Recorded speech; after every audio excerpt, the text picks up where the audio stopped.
Secondo lei l'Africa paga un caro prezzo sugli errori delle grandi potenze?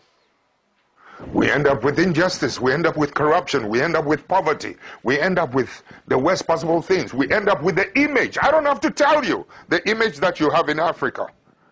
I don't have to tell you. Listen, when I was in office as an Air Force pilot, I went to school and trained in the cities. When I became an Air Force pilot, I had the opportunity to travel around the country. That's when I saw there is a big difference between those of us living in the cities and the mass people who feed us living in the rural areas.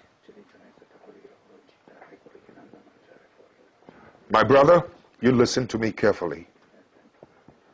The water they drink in those rural areas is such that the water you use to flush your toilet, the water we use to flush our toilet in the cities is much cleaner than the water they drink in the villages. No clinics, no hospitals, etc.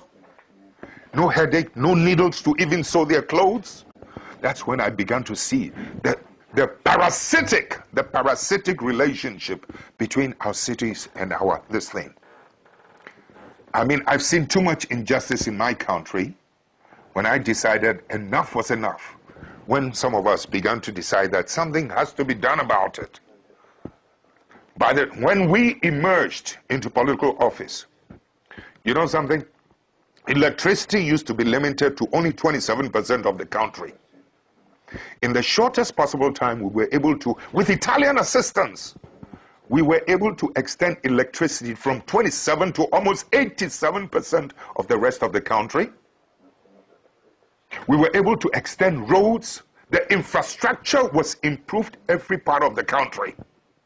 I mean, it was beautiful. I mean, the energy now goes to every part of the village. Children can now go to school and can learn at night, so that my children living in the city will not have an advantage over that child in the village. My child has no superior, was not born with anything superior than that child in the village. But so long as that child in the village is denied and deprived of electricity to learn at night and good water, etc., my child in the city will always have the advantage over the ones in the rural areas. I've been to school where rural students were doing better with the passage of time than those of us in the cities. Please, I know the potential of humanity.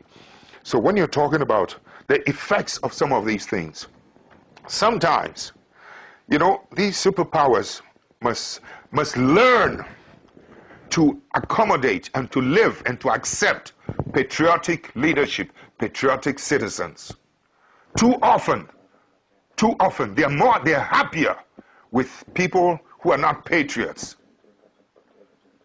But you, in Europe, excuse me, don't get angry, you never seem to know the role that some of your bad businessmen, you have good businessmen, and I respect them, but some of your bad businessmen are always doing bad things on our continent. And it's our people who suffer.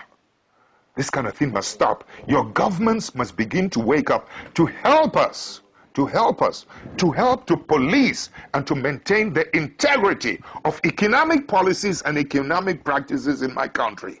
Your country must help us to protect the judiciary in my country. Your country must help us to